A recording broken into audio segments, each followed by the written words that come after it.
காலநிலை மாற்றம்தான் இன்றைக்கு உலக நாடுகளும் மானுட சமுதாயமும் எதிர்கொண்டிருக்கக்கூடிய மிகப்பெரிய சவால்.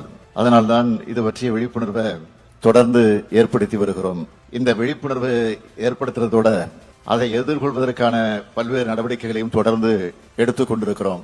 நம்ம தமிழ்நாட்டோட எதிர்காலத்துக்கான கனவுகள் எல்லாத்துக்கும் கல்விதான் அடித்தளமாக இருக்கு. அதனால்தான் நம்ம அரசு காலநிலை கல்வி அறிவை ஒரு இயக்கமாகவே முன்னெடுக்க முடிவு செஞ்சிருக்கு. இது தொடர்பா ஒரு முக்கிய அறிவிப்பை இப்போ வெளியிடுகிறேன். தமிழ்நாட்டோட எல்லா பள்ளிகளிலும் சூழல் மன்றங்கள் ஏற்படுத்தப்படும். காலநிலை கல்வி அறிவிக்குன்னு ஒரு கொள்கையை தமிழ்நாடு அரசு விரைவில் வகுத்து அறிவிக்க இருக்கிறோம். எல்லோருக்கும் அவசியமான காலநிலை விழிப்புணர்வை மாணவர்கள் மூலமே அனைத்து தரப்பு மக்கள்கிட்டையும் கொண்டு போய் சேர்க்க இருக்கிறோம். பல்வேறு துறை அரசு அலுவலர்களுக்கும் காலநிலை மாற்ற தடுப்பு மற்றும் தழுவல்களுக்கான திறன் வளர் பயிற்சிகள் வழங்கப்படும். காலநிலை மாற்றத்தால பாதிப்படையக்கூடிய வேளாண்மை, நீர்வளம் ஆகிய துறைகளுக்கு சிறப்பு பயிற்சிகள் வழங்கப்படும். பசுமை குடில் வாயுக்களின் உட்மூழ்வை குறைப்பதற்கான வழிமுறைகள் காணப்படும். இயற்கை வளங்களை பாதுகாக்க அக்கறை கொண்ட சமூகமாக நாம மாறணும். இயற்கை பேரிடர்களிலிருந்து தற்காத்துக் கொண்டு மீண்டெடுக்கக்கூடிய சமூகமாக வளரணும்.